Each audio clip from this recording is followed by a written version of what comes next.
एक छोटी सी कहानी है, लेकिन ये कहानी आपके लिए सुननी बहुत जरूरी है। एक मियाँ बीवी होते हैं। वो रात के वक्त घर में खाना खाने के बाद, बच्चों को सुलाने के बाद आपस में बात कर रहे होते हैं कि घर के कामों को लेकर, घर की जिम्मेदारियों को लेकर उनके बीच में आर्गुमेंट हो जाता है।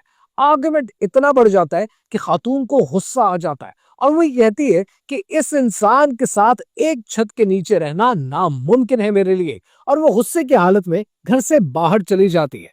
रात का वक्त होता है तो बाहर जाने के बाद अपनी गली में वॉक करने शुरू कर देती है, और वॉक करते हुए अपनी पहली सहेली को कॉल करती है और अपने इस आर्ग्यूमेंट के बारे में, लड़ाई के बारे में बताती है। उसकी सहेली सारा किस्सा सुनने के बाद उससे कहती है कि तुम तो जानती हो कि मेरे और मेरे शौहर के बीच में बहुत लड़ाई होती है, लेकिन मैं हर दफा एक चीज सोचती हूँ कि मेरा शौहर सुबह से लेकर रात तक मेहनत करता है, पैसा कमाने के लिए किस किस जगह पर जलील नहीं होता, सिर्फ इसलिए कि मैं और उसके बच्चे अच्छे तरीके से जिंदगी गुजर बसर कर सके। वो फोन रखती है, अपनी दूसरी सहेली को कॉल करती है।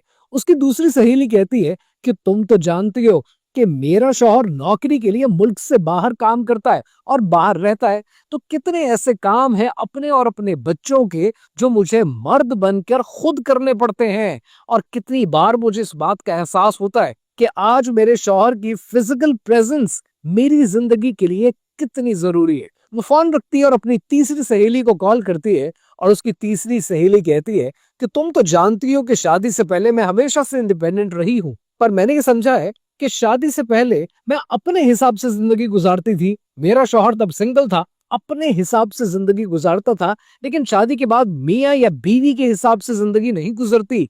एक छत के नीचे दोनों को मिलकर अपना एक नया हिसाब बनाना पड़ता है। उस औरत ने फोन रखा और वापस अपने घर आ गई। जब घर आई तो शौहर ने कहा कि वॉक करके कुछ दिमाग ठंडा हुआ क्या? तो उस बीवी ने कहा, हाँ, एक बात समझ में आई कि मियाँ बीवी के बीच में कितना ही आर्गुमेंट क्यों ना हो, वो मसले हल होते हैं आपस में बात करने से, एक दूसरे को जज करने से नहीं, बात को बढ़ाने से नहीं, दुनिया को अपने लड़ाई में एंगेज करने से नहीं।